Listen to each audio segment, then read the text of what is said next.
ناظرین، آج کی ویڈیو میں آپ کو بتاؤں گا کہ اگر آپ کو شہد کی مکھی ڈنگ مار دے تو آپ کو کیا کرنا چاہیے۔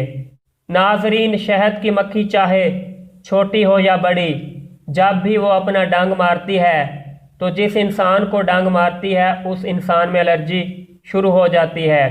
یہ الرجی مقامی جگہ پر خارش یا دھپڑ کی صورت میں شروع ہوتی ہے، لیکن بعض دفعہ الرجی بڑھ جاتی ہے اور پورے جسم پر خارش شروع ہو جاتی ہے۔ مریض کو سانس لینے میں دشواری پیدا ہوتی ہے، اس کے ساتھ ہی مریض بے ہوش ہونے لگتا ہے۔ اگر بروقت طبی امداد نہ ملے تو مریض جان کی بازی ہار جاتا ہے۔ ناظرین، اس لیے ضروری ہے کہ آپ جب بھی کسی جنگل یا باغ سے شہد اتارنے جائیں تو آپ حفاظتی اقدامات کر کے جائیں۔ نمبر 1، آپ کا لباس ایسا ہونا چاہیے کہ شہد کی مکھیاں آپ کو نقصان نہ پہنچا سکیں۔ نمبر 2، آپ دھوئیں یعنی سموک کا انتظام کریں۔ دھوئیں یا سموک کے ہوتے ہوئے مکھیاں شہد کے چھتے سے اڑ جائیں گی اور آپ کو بھی کوئی نقصان نہ دیں گی۔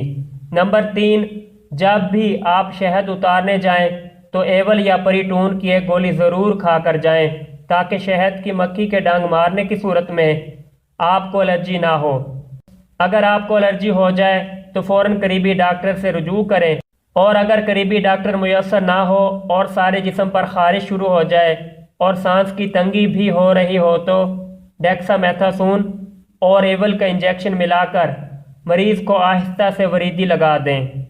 اس کے ساتھ سالبیٹامول انہیلر کا ایک پف بھی فوراً مریض کو دیں اور ساتھ میں سالمی کاٹ یا کسی اور سٹیرائڈ والے انہیلر کا ایک پف بھی دیں۔